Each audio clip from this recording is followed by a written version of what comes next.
February 28న ఇరాన్పై Israel and America కలిసి జరిపిన దాడిలో సుప్రీం లీడర్ అలీ ఖమేనీ ప్రాణాలు కోల్పోయిన సంగతి మనందరికీ తెలిసిందే. ఆ రోజు నుంచి నేటి వరకు కూడా 4 నెలల సమయం గడిచింది. అగ్రరాజ్యాల దాడుల్లో ఆయన మరణించిన విషయం ప్రపంచాన్ని షాక్కి గురి చేసింది. అప్పటి నుండి ఆయన మృతదేహాన్ని ఎక్కడ ఎలా ఉంచారనేది ఇప్పుడు పెద్ద చర్చగా మారింది. యుద్ధ పరిస్థితుల నేపథ్యంలో అత్యంత రహస్యంగా ఆయన పార్థివ దేహాన్ని కోల్డ్ స్టోరేజ్ లో భద్రపరిచినట్లు నిపుణులు భావిస్తూ ఉన్నారు. ఇరాన్ పాలకులకు ఇది చాలా క్లిష్టమైన సమయం. ఒకవైపు దేశంలో నెలకొన్న ఉద్రిక్తతలు, మరోవైపు అంత్యక్రియల నిర్వహణ వారికి పెను సవాలుగా మారింది. ఇరాన్ దేశ చరిత్రలో మునుపటి అంత్యక్రియలు భయంకరమైన విషాదాలను మిగిల్చాయి. ఆయతుల్లా రుహెల్లా ఖొమేనీ, కాసిం సులేమానీ అంత్యక్రియల సమయంలో చోటు చేసుకున్న తోపులాటల్లో చాలా మంది ప్రాణాలు కోల్పోయారు. అదే పరిస్థితి ఇప్పుడు పునరావృతం కాకూడదని అధికారులు భావిస్తూ ఉన్నారు. లక్షలాదిగా తరలివచ్చే అభిమానులను నియంత్రించడం ఇరాన్ పోలీసులకు, భద్రతా బలగాలకు పెద్ద పరీక్షగా మారింది.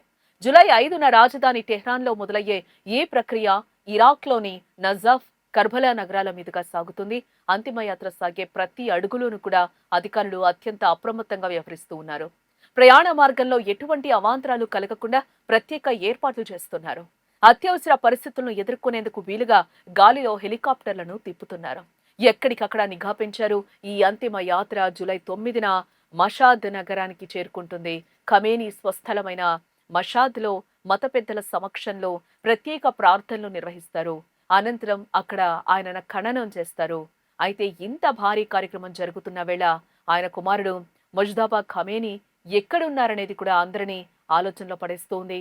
ఫిబ్రవరి 28 నాటి దాడిలో ముజ్తబా తీవ్రంగా గాయపడ్డారని, ఆయన ముఖం గుర్తుపట్టలేనంతగా మారిందని కూడా వార్తలు వినిపించాయి. తండ్రి మరణం తర్వాత ఆయన బయట ప్రపంచానికి అస్సలు కనిపించలేదు ఇప్పటి వరకు కూడా. ఈ అంత్యక్రియలకు ఆయన హాజరవుతారా లేదా అన్నది ఇప్పటికీ మిస్టరీగానే ఉంది. చాలా మంది ఆయన వచ్చే అవకాశం లేదని అభిప్రాయపడుతున్నారు.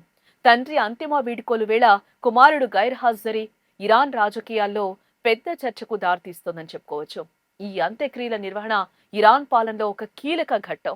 యుద్ధం, అంతర్గత కలహాలు, ఆర్థిక సంక్షోభాల మధ్య ఏ కార్యక్రమాన్ని విజయవంతంగా పూర్తి చేయడం ఆ దేశానికి చాలా అవసరం. ప్రపంచ దేశాలన్నీ ఇప్పుడు ఇరాన్ వైపు చూస్తూ ఉన్నాయి. 4 నెలలుగా కోల్డ్ స్టోరేజ్ లో భద్రపరిచిన సుప్రీం లీడర్ పార్థివ దేహం ఇప్పుడు దేశమంతటా ప్రదర్శితం కానుంది. ఈ సుదీర్ఘ ప్రయాణంలో ఇలాంటి ఉద్రిక్తతలు తలెత్తుతాయోనని అంతర్జాతీయ సమాజం ఆందోళన చెందుతోంది.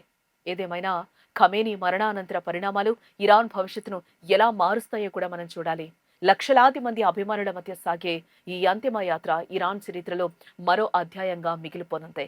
జూలై 9 వరకు కొనసాగే ఈ ప్రక్రియ ఆ దేశంలో నెలకొన్న రాజకీయ అనిస్థితిని ప్రతిబింబిస్తోంది. ఇలాంటి అవాంఛనీయ ఘటనలు జరగకుండా ప్రభుత్వం చేపట్టిన చర్యలు ఎంతవరకు ఫలిస్తాయో వేచి చూడాల్సిందే. ఇలాంటి మరిన్ని అప్డేట్స్ కోసం వేదా టీవీని తప్పకుండా సబ్స్క్రైబ్ చేయండి.